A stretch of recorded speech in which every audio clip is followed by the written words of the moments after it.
This is Good Morning Indiana, working for you. It's Friday, July 10th, and right now on Good Morning Indiana. I think we were long overdue for a change. I think society had been heading in the wrong direction for years and years. A woman is arrested for driving into protesters Monday night in Bloomington. We're live this morning with the community's reaction to that arrest. We're moving forward full steam ahead. We're looking forward to opening towards the end of this year. Construction continues on a major development near downtown. How the project is already planning on keeping guests safe once the doors open. Got in trouble and got a felony later on in life. And helping those with felonies land a new career. Working for you, how one organization is keeping fulfilling mission despite having to change the way they operate. All right, everyone, we have finally made it to Friday here on Good Morning Indiana. Yes, there's reason to applaud Raphael, and it has been a hot week. I mean, I know you're feeling it, even though you're in your at-home studio. It is hot outside. Let's just say that air conditioning is a blessing. We are looking at cooler days by summer standards. And Lauren, we're trying to get Todd Clausen to Ruoff Music Center this weekend to enjoy some concerts because he's earned it. So Todd, if you can give us some cool weather, we'll get you some country music tickets. Fair trade? You know, it's fair trade, and I think I'll be able to deliver. You know, temperatures will fall back down into the 80s. So temperatures aren't going to drop dramatically across the area, but no 90s this weekend. And the humidity is going to be down, and that's going to make it just feel a lot more comfortable across the area. Now, we have to get through today first, and today we're not going into the 90s, but it's still going to be a little muggy across the area. And the cold front is starting to make its way into central Indiana. We've been tracking this very thin line of thunderstorms this morning, and these storms just north of Eagle Creek Reservoir there, and then as you extend up towards the Zionsville area, just some heavy rain. They lost their lightning, but Sheridan, Carmel, you're up next for a few of these downpours to move through. Then there's a heavier storm up near Kokomo. Nothing severe here, but you notice the lightning extends back down towards the Kempton area. South of Indianapolis, it's a dry morning for you here to start, and you're seeing more in the way of sunshine. There'll be some scattered storms off and on throughout the course of the day, but as we get later into the afternoon, they're primarily in eastern locations. Don't cancel your plans today. There's a lot of dry hours mixed in. It's a little cooler with highs in the mid-80s today, so the 90s are over. And as the day progresses, the humidity starts to drop. More on the weekend forecast, Lauren, in just a few minutes. All right, Todd, thanks so much. Let's take a look right now at traffic for your commute. This is I-65 near West Street and MLK. You can see traffic heading into the downtown area from the north side, northwest side of town is moving along just fine. No issues right now on the roads to slow you down, but we do want to get to breaking news we are tracking at this hour. Metro Police are investigating a shooting near Meridian and South Streets in the downtown area. Our Alyssa Donovan is at the scene there this morning. And Alyssa, what have you learned so far about what happened here? So, Lauren, we're still working to learn more details on exactly what happened, the circumstances surrounding this shooting, but you can see behind me, it's still an active scene. Police are here. We are right on South Street between Meridian and Pennsylvania. We do know that one person was shot. That victim was taken to the hospital. We don't know the extent of his injuries or what led up to this shooting, who was around when it happened. And of course, we're working to learn those details, but this did just happen in the past couple hours here, so you can see the road is completely blocked off. And this was one of several shootings that happened just in the past 24 hours. One of those shootings, which we know was deadly. And this also, as we're going into another weekend, several weekends in the past month or so have been rather violent in the Circle City. Last weekend, we had 12 shootings. The weekend before that, more than a dozen shootings, including a 14-year-old boy who was shot and killed on the canal. So there is quite a bit of violence going on in Indianapolis right now. And Reverend Harrison just sent out a note to us that he is going to be addressing this violence that's happening in Indianapolis, specifically in the downtown area. He is going to address that this cannot be tolerated anymore, and he's going to do that on Sunday in a press conference with us to tell us what his call to action is going to be. But you can see this area completely still under investigation, and it is shut down from Pennsylvania to Meridian on South Street, so avoid this area if possible as you're heading out this morning. Reporting live, Alyssa Donovan, RTV6. Alyssa, thank you. She will keep on top of this developing story throughout the day. New this morning here on Good Morning Indiana, a state Supreme Court investigation will determine the outcome of a controversy in the town of Edgewood in Madison County. The town court has been shut down since the Madison County prosecutor, Rodney Cummings, decided not to do business with Edgewood. The prosecutor is upset that a court employee allegedly used the N-word twice against a deputy prosecutor who is black. That deputy prosecutor is Rosemary Corey, who is investigating the police-involved fatal shooting of Drejon Reed in Marion County. In Edgewood, the state police declined to look into the matter. The employee in question denied the allegation. A town spokesperson tells me that the state Supreme Court investigator has interviewed several people and is expected to turn over a report to the town at some point. Lauren? And Raphael, we continue to follow new developments in a hit-and-run crash during a peaceful protest down in Bloomington this week. Police have arrested the driver, 66-year-old Christy Bennett. The protest Monday night was following the assault of a black man at Lake Monroe. That's when a red car plowed through a group of demonstrators in the street. At least 2 people were hit and 1 person was taken to the hospital. Bennett was arrested in Scottsburg and is facing preliminary charges of criminal recklessness and leaving the scene of an accident. Bloomington city officials say that they are glad there's some progress towards justice. I'm relieved that they caught the perpetrator and that they've arrested her. This is an opportunity to talk about it and to really start taking steps to address a larger problem and a larger pattern of issues that are going on in the community. The incident at Lake Monroe, which sparked the protests this week, is still under investigation. There have not been any other arrests made in that case. The time now is 6:08. This morning, sheriff's officials in southeastern Indiana say they've made an arrest in a 1986 murder. Here are the details as we know them this morning. The Fayette County Sheriff's Office says that Sean McClung admits to killing Denise Flum more than 35 years ago. Flum was a high school senior when she disappeared. McClung pleaded not guilty during a court appearance on Thursday. Flum's family thanked investigators after the arrest. The time now is 6:08. We want to turn now to the latest on the coronavirus pandemic and its impact here in Indiana. At this hour, the State Department of Health is confirming 521 new COVID-19 cases. So far, nearly 50,000 Hoosiers have been diagnosed with the virus. The state also reports 7 new deaths from COVID-19, and that means more than 2,500 people in Indiana have died from the coronavirus. Let's dig a little deeper now and take a look at the impact on the state's hospitals. Health officials say 37% of the ICU beds are still available.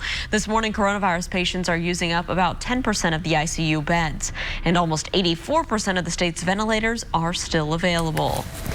Lauren, this morning, the construction on the former Coca-Cola bottling facility is really hard to miss. The massive building is being restored and renovated into the Bottle Works Hotel.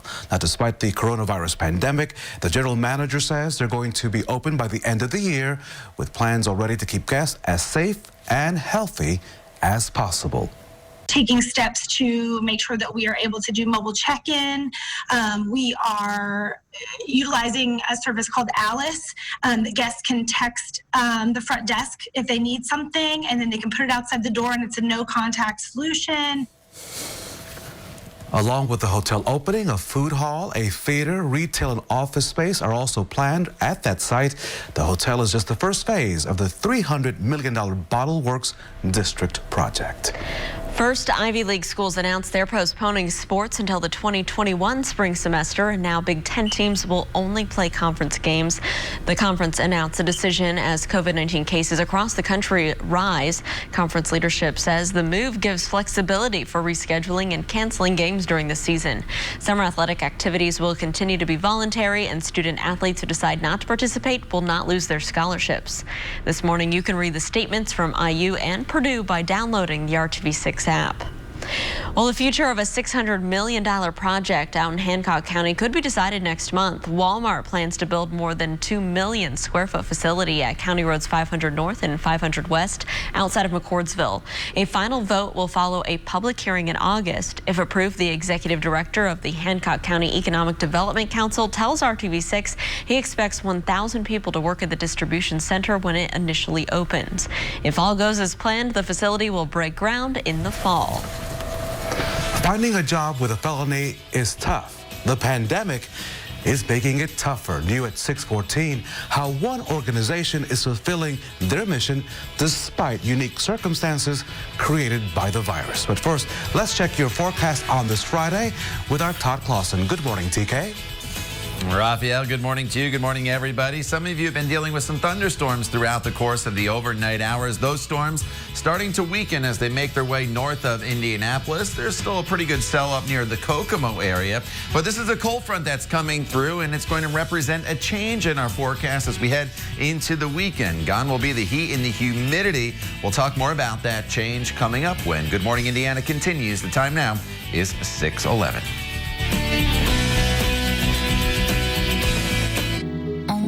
Value City Furniture.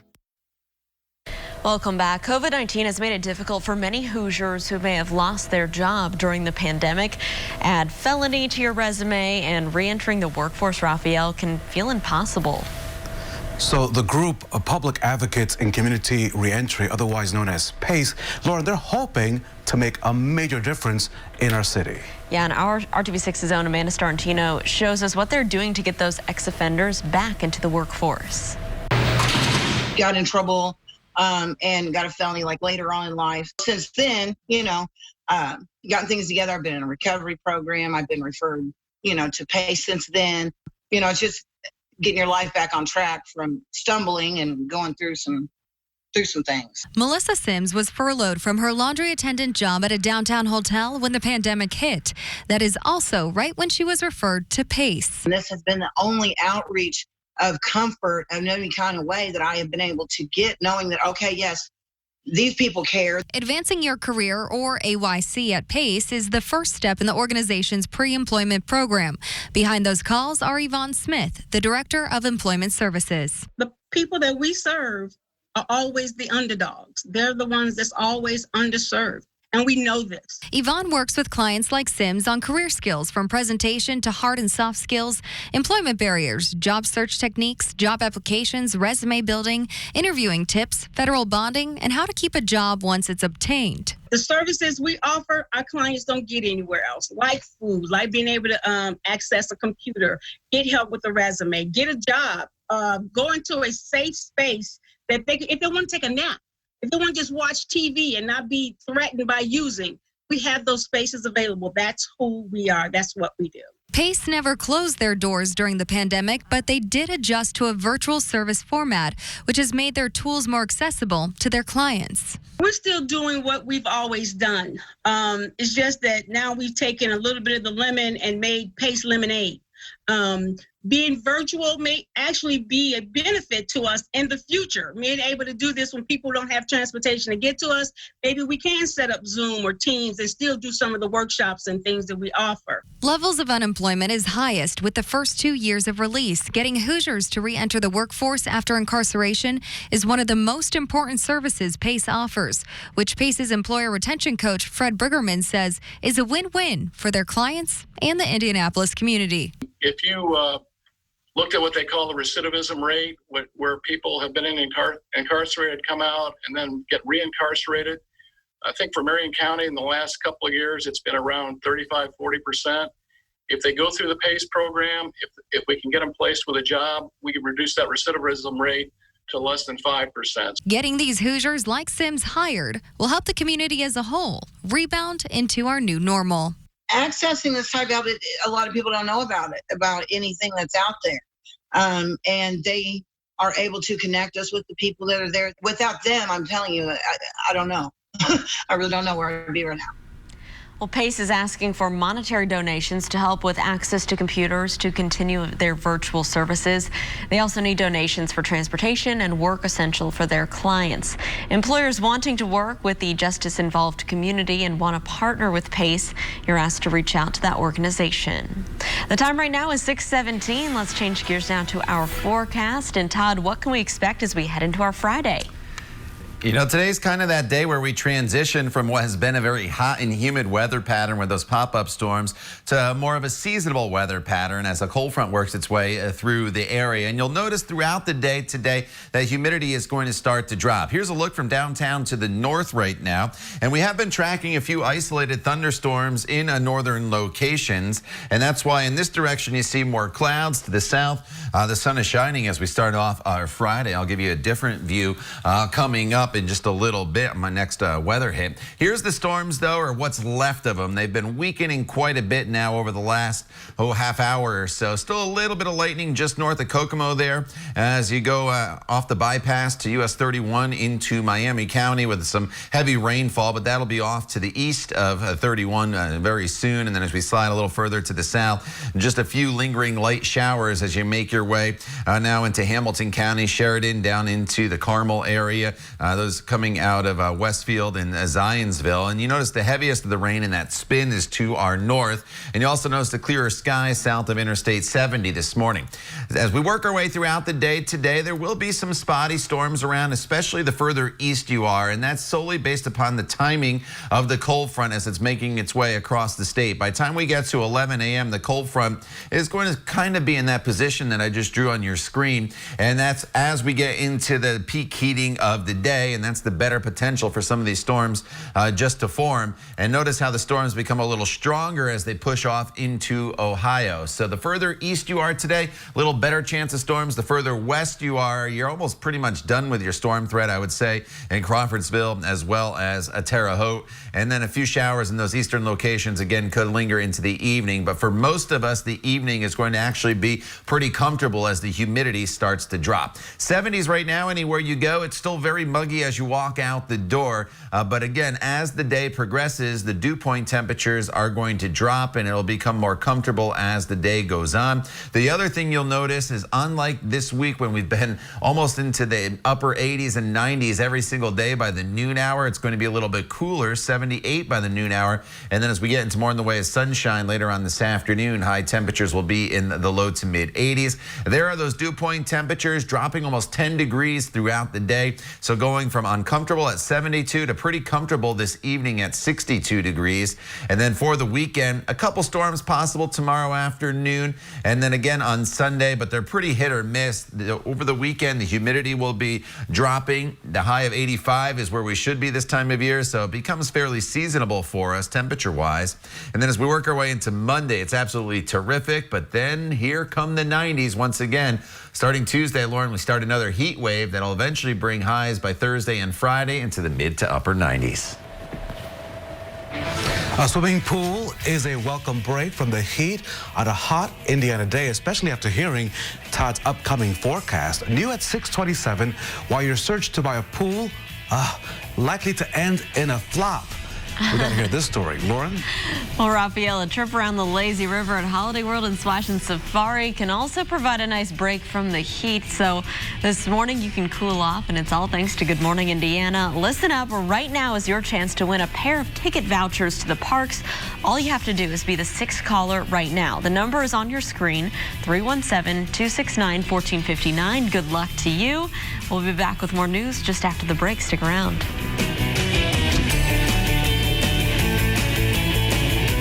Of our competitors forced your home. That's who. The time right now is 6:24. Raphael, it is Friday, and it is time to talk about what is trending at 6. What do you got? So, Lauren, you know how Todd Clausen hates snakes? Yes. Oh, right? Yeah. He hates snakes. Well, I hate sauces, so I'm a very picky eater.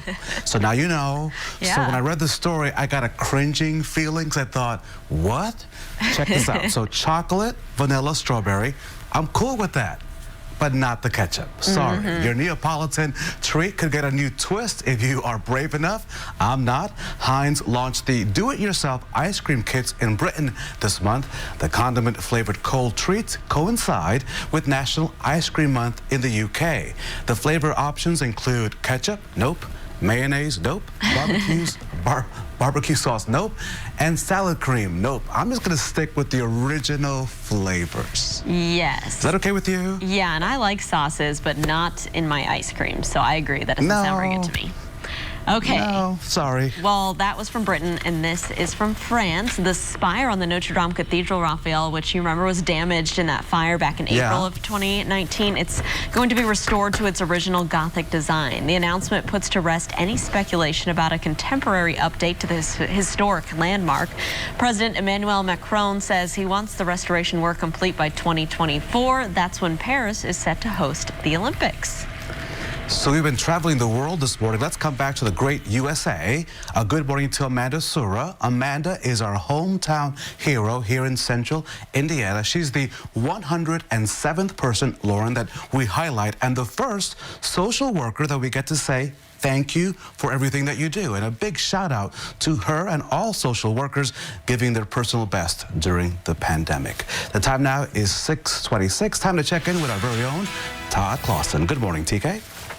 Hey, Raphael, good morning. We've been dealing with some of these thunderstorms throughout the course of the morning hours, and they're really starting to weaken over the last 15 to 30 minutes or so, and you can see that on Storm Team 6 radar as they made their way north of Indianapolis. And now we're just left with a few spotty showers up in the Kokomo area, as well as just north of Indianapolis. One heavy downpour in Carmel up towards West Clay, and that's just about it. South of Interstate 70, we are completely dry this morning. As we go throughout the day, there will be the chance of some scattered storms. The best chance of seeing them from this point forward will be the eastern side of the state. That's why your temperatures are a little bit cooler there due to the additional cloud cover, where the threat of rain is almost done for the day already. Over to Terre Haute, you notice your temperature a little bit warmer with the added sunshine. We'll split the difference in Indianapolis with a high of 85. But the one thing you do not see on the map today for a change is high temperatures in the 90s. All right, Todd, it has been hot out there, and July's hot weather has many of us looking to buy a backyard pool.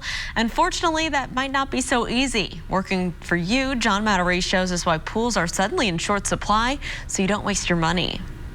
From Lysol wipes to chicken breasts and bicycles, it's amazing what's become hard to find this summer of COVID. The latest? Backyard swimming pools. You like that one better? Megan and Nick Newton are dreaming of a new backyard pool for this summer's staycation. What kind of pool would you like to get?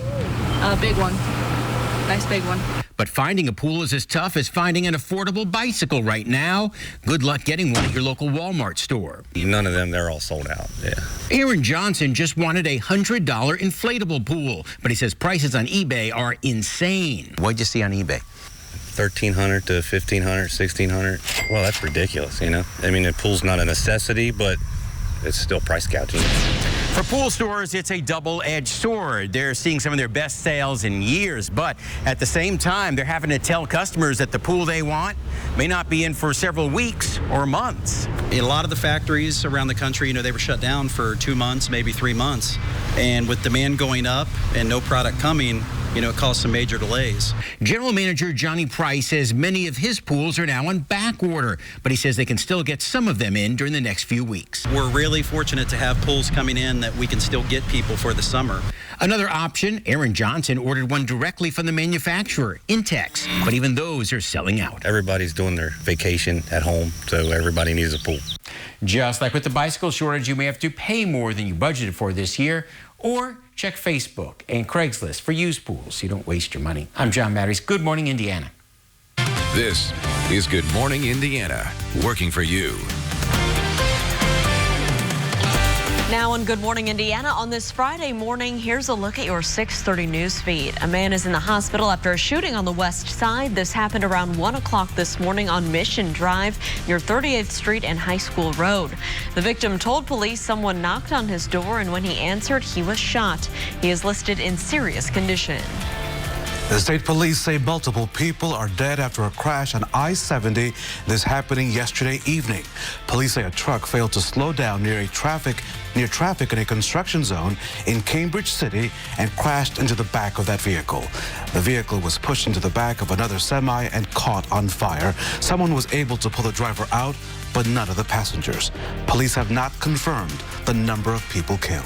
The search continues for a missing man at Eagle Creek Reservoir. The Department of Natural Resources say that he and a woman were in a paddle boat when a gust of wind caused them to go overboard on Wednesday. The woman was brought back to shore and appears to be okay, but the man was not found. A federal judge has struck down another attempt to restrict abortions in Indiana. The state law could have required medical providers to report if they treat women for complications from an abortion. The law failed to do so, punishable with jail time and a $1,000 fine. The judge sided with Planned Parenthood of Indiana and Kentucky in its challenge of the law. Welcome to Good Morning Indiana on this Friday, July the 10th. We are getting a break from the heat and the humidity for just a couple of days. But Lauren, I think it's also then up to us to pay Todd Clausen and get him to Noblesville. He loves country music. He needs something, right, to encourage him to bring us cooler temperatures for the rest of the month. Yeah, we've turned to bribing after all those days of 90 degrees. But Todd, I think we can only make this deal go through if you promise to not bring back the 90s next week. I don't know if you can come through on that. I don't know if I can make that deal, unfortunately. What I can offer you is a brief reprieve from the 90-degree temperatures. But yeah, you'll see in a little bit here my 7-day forecast. The 90s are set to return. But let's talk about the immediate future first here, and that's the cold front that's coming through, and it's this cold front that's going to help us out a little bit in the coming days. Front's coming through fairly dry. We've had a couple isolated storms throughout the course of the morning. They've been falling apart, but still you notice right between Westfield and Carmel there across US 31, a pretty good downpour taking place, and then there's another downpour right over by the Ruoff Mortgage Center there in Noblesville, and to the north in portions of Bunker Hill back towards Galveston, and just south of the Peru area we're dealing with an isolated shower. But other than that, it's dry across the area. Still very muggy this morning. Temperatures are in the 70s, but the difference is throughout the day today, the humidity is going to drop, so it becomes more comfortable as the day goes on. Temperatures are in the mid-80s here later on this afternoon, and I think it does really turn into a very nice evening for most of us across the area. Something to look forward to. We'll talk more about the weekend forecast and when those 90s do return. Lauren, coming up in just a few minutes. All right, Todd, thanks so much. Let's plan out your Friday morning commute as you're heading out on the roads right now. This is a look from our INDOT traffic camera at I-70 and Rural Street and Keystone Avenue. The camera just froze up, but everything has been traveling up to speed. No crashes, just slow you down. Lauren, we continue to follow breaking news from downtown as gun-related violence continues to be a problem in the core of our city. Metro Police now investigating a shooting near Meridian and South Streets in the downtown area. Our Alyssa Donovan has been there all morning long. She's live this morning. Alyssa, what are police telling you at this hour? You know what, Raphael, we're still working to learn more details on this shooting and what led up to it, the circumstances around it. But what we can tell you right now is we know that one person was shot and taken to the hospital. We don't know the victim's age or identity, but you can see behind me this area is still under investigation. Again, we are on South Street. That's right between Meridian and Pennsylvania, and the road is blocked off. So if this is typically part of your morning commute, you're definitely going to need to avoid the area. You can see officers are still working. We have the forensics agency here as well with Marion County as they continue to investigate this shooting. And this is one of several shootings that have happened in the Circle City in just the past 24 hours. We know one of those shootings at least was deadly, and this is also heading into another weekend. The past several weekends have been violent in the Circle City. Last weekend we had 12 shootings. The weekend before that, another dozen, a little bit more than a dozen rather, shootings in Indianapolis. One of those shootings that weekend was also a 14-year-old boy. He was shot and killed on the canal. And Reverend Harrison put out a note this morning messaging the media partners here that he is going to be addressing this with a call to action this weekend on Sunday. He wants to talk about what can be done to curb the violence that is happening in our city. He says it shouldn't be tolerated at this point, and the fact that it's continuing is just unacceptable. So we are looking forward to hearing from him on that. And again, this area is still under investigation. We are between Pennsylvania and Meridian on South Street, so avoid this area if possible. This is all under investigation still, and of course we'll bring you the latest as soon as it's available. Reporting live, Alyssa Donovan, RTV6. Keep that in mind for your commute downtown. Alyssa, thank you so much. Police have arrested a 66-year-old woman who's accused of driving into protesters down in Bloomington earlier this week, dragging two of them about 2 blocks and sending one to the hospital. The suspect was taken into custody at a motel in Scottsburg. Call 6 investigates. Stephanie Wade talked to advocates who say this is just one step in their march for justice. I'm relieved that they caught the perpetrator and that they've arrested her. The Bloomington City Clerk, Nicole Bolden, says she's happy there's some progress in the steps toward justice in her city. This is an opportunity to talk about it and to really start taking steps to address a larger problem and a larger pattern of issues that are going on in the community. Christy Bennett faces preliminary charges of criminal recklessness and leaving the scene of an accident, resulting in serious bodily injury after hitting the 2 protesters with her car, following an alleged racist attack at Lake Monroe. Vox Booker says he was attacked by several white men who threatened to get a noose and lynch him. The city council recently passed a resolution decrying racism in the community, and I think the city would like to see something more happen. There have still, however, been no arrests in that case. An update expected very soon. I grew up here and went to school, and it's not uncommon, and I tell, some of my friends, my kids, that I could almost write a book of things that I've seen growing up here. I think the institution, it's pretty deep and long running, and this is long overdue. In Bloomington, I'm Call 6 Investigates, Stephanie Wade. I want them to find love and acceptance in their heart, and I don't need a sorry from them. I don't need an apology from them. I just want them to change the culture at Lutheran. An athletic trainer and coach at a religious school in Indianapolis, she says she was fired because she's gay. Our Nicole Griffin has her story. In 2015, Crystal Brazel started working at Lutheran High School as the athletic trainer. It's part of an agreement between Franciscan Health. In 2017, most recently, she also started coaching softball for the school.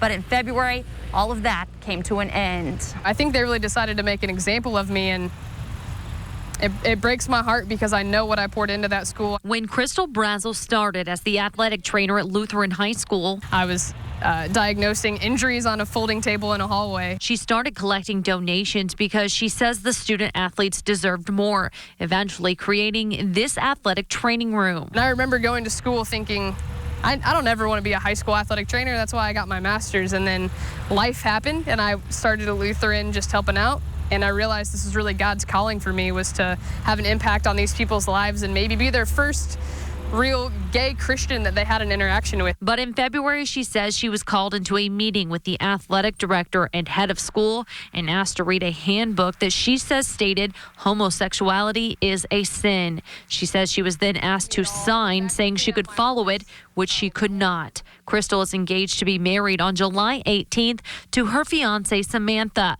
She was ultimately told she could no longer coach the softball team she just helped lead to a state title in 2019. Initially, I was very sad because I knew the school board members and the administration who were making this decision, this ultimately wouldn't directly impact their lives and their well-being, but it would impact every student and every family member that I'd ever interacted with at Lutheran High School. In June, Crystal says Franciscan Health and Lutheran High School could not come to an agreement allowing her to continue as the athletic trainer either. She is now sharing her story, pushing for change for the future. I still love them, but I want them to find love and acceptance in their heart. And I don't need a sorry from them. I don't need an apology from them. I just want them to change the culture at Lutheran so that it does be that love and inviting place that I thought it was for 5 years before this happened. While her heart is still with the families at Lutheran High School, she's now preparing to start as the athletic trainer at New Augusta in Pike Township next week. Working for you, Nicole Griffin, RTV6. Nicole, thank you. We did receive a statement from the head of Lutheran High School. It says, in their words, Lutheran High School of Indianapolis is founded on the doctrine of the Lutheran Church Missouri Synod and expects employees who shepherd its students to respect and live consistently by these principles.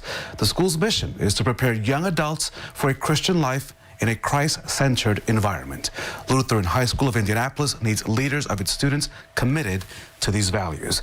The coach's other employer, Franciscan Health, released a statement as well. We have that and much more on this developing story on our website, theindychannel.com, as well as the RTV6 app. Lauren? Raphael, it is time to put on your mask here in Marion County. Next, how city officials try to make sure that everyone has a face covering as we work to prevent the spread of COVID-19. It is 6:40 here on your Friday. Stick around. We'll be right back. Some people run in the best circles. You're watching Good Morning Indiana on RTV6, and now to the latest on the COVID-19 outbreak and its impact on our state. Here are the latest numbers from the Indiana State Department of Health. The health agency reporting 521 new cases and 7 new deaths on Thursday. 49,575 total cases have now been confirmed in Indiana. 2,546 Hoosiers have died from the virus. Lauren? And Raphael, Marion County's mask mandate is now in effect 1 week after it was announced by Mayor Joe Hogsett and the public health officials. During that time, the mayor says the county has been able to distribute 400,000 free masks to residents through indy.gov/masks and community organizations. Marion County Health Department Director Dr. Virginia Kane says masks are the next critical step in slowing down the spread of COVID-19. Don't forget, as we've opened up the new phases of our COVID-19, schools are going to be starting. We may have increased travel from visitors from outside the state. This is a necessary intervention. Dr. Kane and Mayor Joe Hogsett handed out more masks on Thursday at Gleaner's Food Bank. Masks are now required in all public places with exceptions for children 2 and under, those who have medical conditions, and those experiencing homelessness. Well, it is a landmark down in Johnson County, and it could be in trouble. Next, why the county is making plans to dig up this legendary tree. Todd. And Lauren, we were tracking a few thunderstorms across the area earlier this morning. You see they basically have fallen apart. We're just dealing with a few spotty showers up in places like Noblesville as well as Kokomo. So it will turn into a good pool day, partly cloudy skies. Highs eventually in the mid-80s, so it's cooler. Remember that sunscreen. And as we work our way into the weekend, I think you're going to like the forecast as well. We'll talk about that and look ahead to next week, which I don't think you're going to like. So there's a lot still going on despite the change in our forecast for the better this weekend. We'll share all the details with you coming up when Good Morning Indiana continues. Apply online today. Welcome back to Good Morning Indiana. Raphael, the fate of a natural landmark down in our Johnson County is rooted on a timeline with several hurdles. So the leaning tree, which is not too far from this RTV6 studio in Franklin, will be removed because it was deemed dangerous by the county commissioners. The road leading up to that tree, it will remain closed for the time being. The tree's removal has not been set yet because the county needs to coordinate with the property owners, the tree removal company, and there's also a concern with the overhead utility lines. The cost of cutting it down is still undetermined. Well, the future of a $600 million project out in Hancock County could be decided next month. Walmart plans to build a more than 2 million square foot facility at County Roads 500 North and 500 West. That's just outside of McCourtsville. If approved, the executive director of the Hancock County Economic Development Council tells RTV6 he expects 1,000 people to work at that distribution center when it initially opens. If all goes as planned, that facility will break ground in the fall. A final vote will be taken after a public hearing in August. At 6:48, it is time now to get a check of our Friday forecast with Todd. And Lauren, it's a pretty decent forecast going forward. I haven't really been able to say that too much throughout the course of this week. Every single day until today has been in the 90s. We have a little bit of cloud cover to start the day, especially to the north as you look in that direction here on the Weather Now camera network. And that's because we've been dealing with some isolated storms here in northern locations throughout the morning hours. Nothing severe, but many of you got a downpour and also maybe heard a little bit of thunder to the south of Interstate 70, though. If you live in those locations, you've been completely dry. What's left of our rain as we zoom in here is just a few spotty showers up near Logansport as well as the Peru area. And then we have this one weakening shower just north of Noblesville as you kind of make your way up into Cicero and the Morse Reservoir area. And that is just about it. As far as going forward throughout the day, what we have going on is a cold front that is working its way through the state. And it's going to drop our temperatures just a little bit. It's going to take us back into the 80s. So it's not a huge change, but what it will do is drop the humidity as well. So things will start to get more comfortable as the day goes on. Just going to have to be patient. It's a pretty muggy morning still across the area. As far as storms going forward, the best chance of storms from this point throughout the afternoon hours is going to be on the eastern side of the state, as you see, because that's where the cold front will be located. By 1 o'clock, all the stronger storms and the storm potential in general is pushing off into Ohio. And then throughout the afternoon hours, most of us will just enjoy partly cloudy skies. So definitely not a washout of a day, but just know, especially if you live east of Indianapolis, you will have the better potential for some storms lingering a little bit later into the afternoon. There are the temperatures currently in the 70s. We will hold pretty steady this morning, actually, and then climb up into the low 80s. So we don't have that big temperature jump like we've had, and the dew point will slowly fall throughout the day, and that means for you, it'll get more comfortable as we work our way into the afternoon and evening hours. So I do think it's going to be an absolutely beautiful evening for us, because at this point, 7 o'clock onward, mostly sunny skies, temperatures falling into the 70s. The humidity will be lower as well. And then for the weekend, a couple storms in the forecast Saturday and then again on Sunday with temperatures in the 80s. I'll give you a quick look at the Saturday forecast, and you can see that it's showing a couple storms developing throughout the afternoon hours. Not completely sold that that's actually going to happen, but just do know that there could be a potential for some storms both Saturday and Sunday. Monday, terrific, 82, lots of sunshine. That is the best day in the 7-day planning forecast by far, because the heat builds back in starting on Tuesday. The humidity returns, and by Thursday and Friday of next week, high temperatures will be anywhere from 95 to 100 degrees. Lauren? Todd, thank you so much. It is summer in Indiana, of course. Coming up next, it is time for Good News Friday, stories that will make you smile, like Todd's forecast, including a couple that you may know and how they just celebrated a record anniversary. You're watching Good Morning Indiana right here on RTV6. Working for you.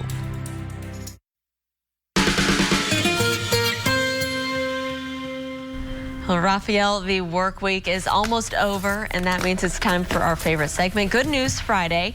We're going to start things off not just with a special anniversary, but one that keeps setting records every year.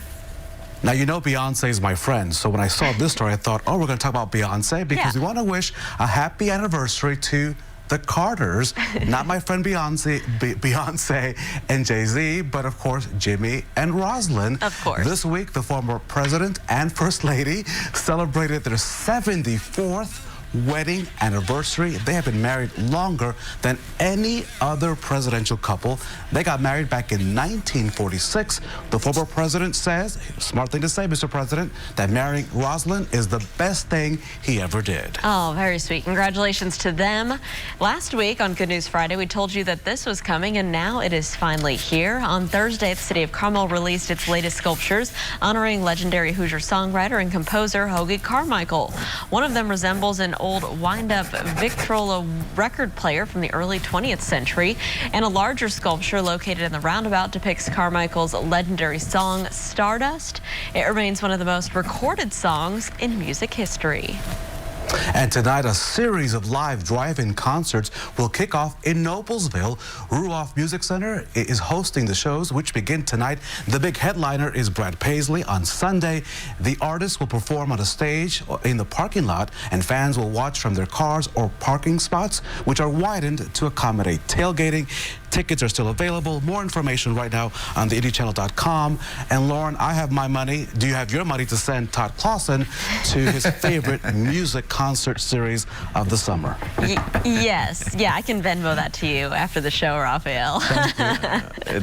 It's been the only concert series so far this summer, but it should be good. It should be interesting up there in Noblesville, and all the people attending tonight for Yacht Rock Review in great shape. The forecast is going to become more comfortable as the day goes on. Humidity is going to drop. Highs today in the mid-80s. All the storm chances should be done by time we get to this evening. In fact, I think tonight's forecast is going to be great. I encourage you to get outside. Tomorrow, it's warm, but the humidity is still fairly low. Some scattered storms possible tomorrow evening. A little better chance of some spotty storms on Sunday. 82 on Monday with lots of sunshine, and then take advantage because look at the heat. Builds back in by the middle of next week. All right, Todd, thank you. We are back here in 25 minutes, and also our Good Morning America with news, weather, and traffic updates. Don't forget, all your news and weather is found throughout the day on the RTV6 mobile app. We hope you have a great Friday and a great weekend.